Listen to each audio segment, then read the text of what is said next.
Flicker, যাকে কিনা বাংলাদেশের বেস্ট মোবাইল স্নাইপার প্লেয়ার হিসেবে ধরা হয়, এমনকি তোমরা তাকে সকলেই চিনো। কি এমন আছে তার গেম প্লেতে, কেনই বা তাকে বাংলাদেশের বেস্ট মোবাইল স্নাইপার প্লেয়ার বলা হয়, সেটাই কিন্তু দেখতে পারবা আজকের এই ভিডিওতে। একটা সময় কিন্তু ফ্লিকার টিম আরএসকে এর স্নাইপার প্লেয়ার হিসেবে খেলতো, এটাও কিন্তু তোমরা জানো। যদিও বা সে কিন্তু এখন আর টিম আরএসকে এর হয়ে খেলে না, অনেক আগেই কিন্তু সে এই টিমটাকে সাইরা দিছে। তো আজকে আমি ফ্লিকারের সেই পুরোনো দিনের একটা গেম প্লে আমি খুঁজে পাই, যখন কিনা সে টিম আরএসকে এর হয়ে খেলতো, যেখানে কিন্তু তার সেই স্নাইপার চালানোর ভয়ঙ্কর লেভেলের কিছু গেম প্লে আছে, যেটা দেখার আগে তোমাদের কাছে একটাই চাওয়া, ভিডিওগুলো তো কষ্ট করে তোমাদের জন্যই বানাই, তাই যারা এখনো ফলো করো নাই, কষ্ট করে একটু ফলো করে আমাদের ফ্যামিলির মেম্বার হয়ে যেও। একটা ডাউন একটা ডাউন একটা ডাউন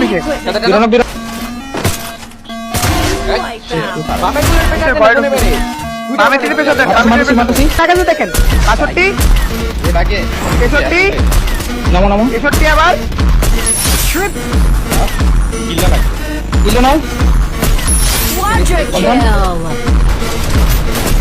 রাশিয়া দিছে প্লেট আসে মাসি নেট মারতে লাস্ট ট্রিটমেন্ট ওয়াই